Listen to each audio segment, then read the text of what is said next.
Hello दोस्तों, आपका अपने चैनल स्किल स्टडी सेंटर में एक बार पुनः स्वागत है। जैसा कि आप लोगों का 24 फरवरी यानी कि कल हाई स्कूल का जो पहला हिंदी का पेपर है,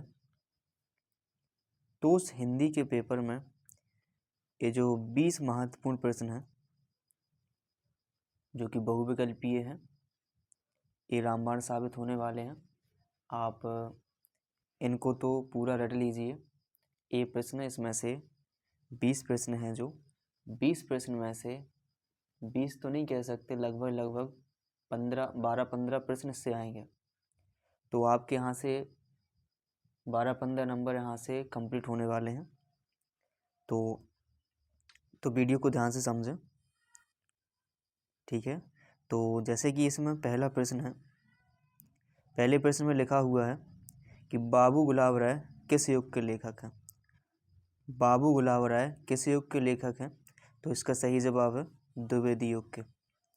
बाबू गुलाब राय जो हैं वो द्विवेदी युग के लेखक हैं। इसके बाद प्रश्न दूसरा लिखा हुआ है, कह रहे चिंतामणि किस विधा की रचना है। चिंतामणि जो है निबंध है और लिखा किसके द्वारा गया है? ये रामचंद्र शुक्ल के द्वारा लिखा हुआ है। ये रामचंद्र शुक्ल ने लिखा था। और ये विधा कौन सी है? ये विधा है निबंध, ठीक है। तो यहाँ दो क्वेश्चन होगा। इसके बाद अगला वाला प्रश्न है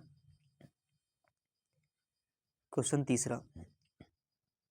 क्वेश्चन तीसरे में लिखा हुआ है कि गबन किसकी रचना है। गबन जो है मुंशी प्रेमचंद जी की रचना है। और गबन अगर पूछ लिया जाए कि गबन जो है वो कौन सी विधा है, तो गबन जो विधा है वो विधा कौन सी है? उपन्यास।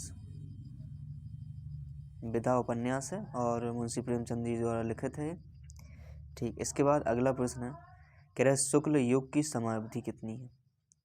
शुक्ल युग की जो समयावधि है वो 1919 से 1938 तक है। 1919 से 1938 तक। अगर बात कही जाए, अगर इसमें कह दिया जाए कि शुक्लोत्तर युग की कितनी है, तो शुक्लोत्तर युग की अभी तक है 1938 से अभी तक है।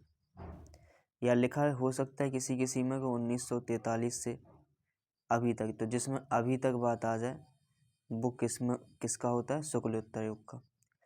तो ध्यान रखना, शुक्ल युग की 1919 से 1938 और शुक्लोत्तर युग 1938 से या 1943 से अभी तक, ठीक है। ये ध्यान रखना है। चलिए, इसके बाद अगला प्रश्न 5। प्रश्न 5 में लिखा नीड़ का निर्माण किस विधा की रचना है। नीड़ का निर्माण जो है वो दोस्तों आत्मकथा है, आत्मकथा, ठीक है।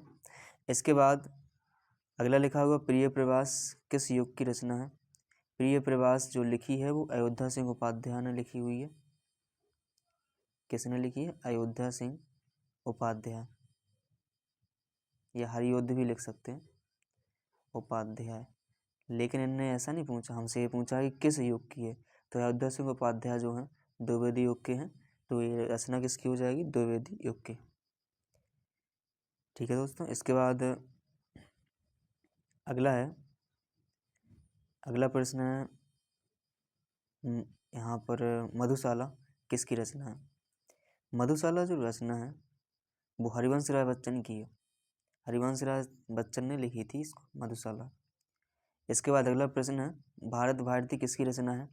तो भारत भारती मैथिली शरण गुप्त जी की रचना है। तो ऑप्शन बी करेक्ट आंसर हो जाएगा। नेक्स्ट क्वेश्चन है क्वेश्चन 9। इसमें लिखा हुआ है कि आधुनिक काल कब से कब तक है। आधुनिक काल अभी चल रहा है, अभी आधुनिक काल। तो अब तक जौन से में आ जाएगा लास्ट में, अब तक। कभी कभी देखने को ये मिलेगा कि यहाँ पर तो 1843 से अब तक लिखा है, कभी कभी ये लिखा मिलेगा 1857 से अब तक, ठीक है। तो इसमें जो ऑप्शन है ए सही जवाब हो जाएगा। अगला प्रश्न लिखा है कि मतीराम, मतीराम किस युग के कवि हैं। मतीराम जो है रीतिकाल युग के कवि हैं। रीतिकाल इसका सही जवाब हो जाएगा। इसके बाद नेक्स्ट क्वेश्चन है, नेक्स्ट क्वेश्चन लिखा हुआ है हास्य रस का स्थायी भाव है। हास्य हास्य मतलब हास, हंसी, तो इसमें क्या हो जाएगा, हास, इसका हस स्थाई भाव हो जाएगा। ठीक है दोस्तों, चलिए इसके बाद अगला क्वेश्चन है 12। इसमें लिखा है सोहत ओढ़े पीत पट श्याम सलोने गात, मनो नील मणि शैल पर आतप पर्यो प्रकाश। इसमें देखिए मनो आ रहा है, इनमें पूछ ही लिया है कि अलंकार बताना है इसमें कौन सा है, तो मनौ मानव जनौ जानव, अगर ये शब्द आ जाते हैं तो इसमें मनो आ रहा है, और जब ये शब्द आ जाते हैं तो वो अलंकार होता है उत्प्रेक्षा अलंकार। तो इसका सही जवाब हो जाएगा ऑप्शन बी। अगला लिखा है कि रोला छंद में कुल कितने चरण होते हैं, रोला छंद में कुल कितने चरण होते हैं, तो समझिए रोला छंद में 4 चरण होते हैं। कितने होते हैं, 4 चरण होते हैं, और प्रत्येक में 24-24 मात्राएं होती हैं, 24-24 मात्राएं होती हैं, 4 चरण होते हैं। और इसके बाद अगला प्रश्न लिखा हुआ है कि आकर्षण शब्द में किस उपसर्ग का प्रयोग किया गया। आकर्षण उपसर्ग का मतलब होता है कि जो आगे जुड़ा हुआ एक शब्द हो और शब्द के अर्थ में परिवर्तन कर दे आगे जोड़कर, तो कर्षण है, कर्षण में आ जुड़ा हुआ है तो आकर्षण बन गया। तो आगे जुड़ा हुआ कौन सा शब्द है, आ, तो इसमें उपसर्ग क्या हो जाएगा, आ, तो आ इसमें है ऑप्शन डी में, तो option D is correct answer. ठीक है, इसके बाद अगला प्रश्न लिखा हुआ है कि रचना के आधार पर वाक्य कितने भेद होते हैं। तो रचना के आधार पर वाक्य 3 भेद होते हैं। एक तो सरल, जिसको अपन इंग्लिश में बोलते हैं सिंपल, कंपाउंड, कॉम्प्लेक्स, ये 3 सेंटेंस होते हैं। साधारण बोलते, शैल बोलते इसको, शैल वाक्य, यौगिक वाक्य और संयुक्त वाक्य, ये 3 प्रकार के होते हैं। ठीक है, याद रखना है। पीताम्बर में कौन सा समास है, पीताम्बर, पीला है अंबर जिसका, पीताम्बर है ना, तो अलग रूप आ रहा है इसमें, तो ये हो गया बहुव्रीहि, क्योंकि इसमें ना तो पीत है प्रधान, ना अंबर है, कोई अन्य प्रधान है, तो इसमें क्या हो गया, ये बहुव्रीहि समास। चलिए इसके बाद अगला जो प्रश्न है वो है 17, कह रहा आंसू तत्सम, आंसू का तत्सम रूप है।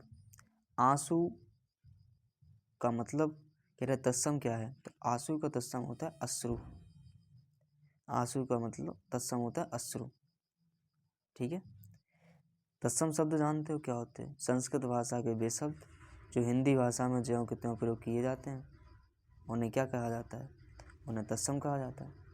जबकि तद्भव शब्द उन्हें कहते हैं कि हिंदी भाषा में रूपांतरित रूप में प्रयोग करो जाते हैं, तो उन्हें तद्भव बोलते हैं। तो यहाँ पर तत्सम पूछा जा रहा था, तो आंसू का तत्सम अश्रु हो गया। ठीक है, तो इसके बाद अगला लिखा हुआ 18 में कह रहे हैं कर्तवाच्य में किसकी प्रधानता होती, कर्त कह रहे हैं ना, कर्त मतलब कर्ता, तो किसकी प्रधानता होगी, कर्ता की। और कर्म लिखा होता तो कर्म की प्रधानता होती, तो इसमें कृतवाच्य लिखा है तो कर्ता की प्रधानता होती है, और ऑप्शन नंबर ए करेक्ट हो जाएगा इसका। ठीक है,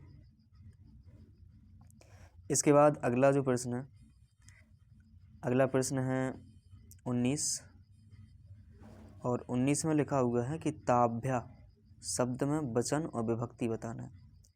तो ताभ्या शब्द में वचन विभक्ति, जो वचन है वो चतुर्थी है, हो सकता है पंचम भी है इसी में, क्योंकि दोनों सेम होते हैं, चतुर्थ और पंचम, तो ऑप्शन में नहीं है ना ये पंचम, तो चतुर्थी विभक्ति है और बहुवचन है, तो ऑप्शन हो जाएगा डी करेक्ट। इसके बाद ऑप्शन डी इसका क्या हो जाएगा, करेक्ट हो जाएगा 19 वाले का। इसके बाद है 20 वाला लास्ट क्वेश्चन, कह रहा निम्नलिखित में सर्वनाम है। अब इसमें बताना है सर्वनाम कौन है। तो सर्वनाम मनुष्य सर्वनाम नहीं है, बचपन नहीं है, हुआ है, बिल्कुल हुआ है, यहाँ पर क्या हो जाएगा सर्वनाम। सर्वनाम वे होते हैं जो संज्ञा के स्थान पर प्रयोग किए जाते हैं, उन्हें क्या कहते हैं सर्वनाम। जैसे कि वह है, मैं है, हम हैं, वे हैं। ठीक है, तो इस प्रकार के जो शब्द हैं उन्हें सर्वनाम बोला जाता है। तो आशा करता हूँ दोस्तों आपको ये वीडियो समझ आई हुई है। तो आप इनको रट लीजिए क्योंकि आपका कल पेपर है, क्योंकि पढ़ाई आपको ऐसे करना है, मान लीजिए पेपर कल है। धन्यवाद दोस्तों।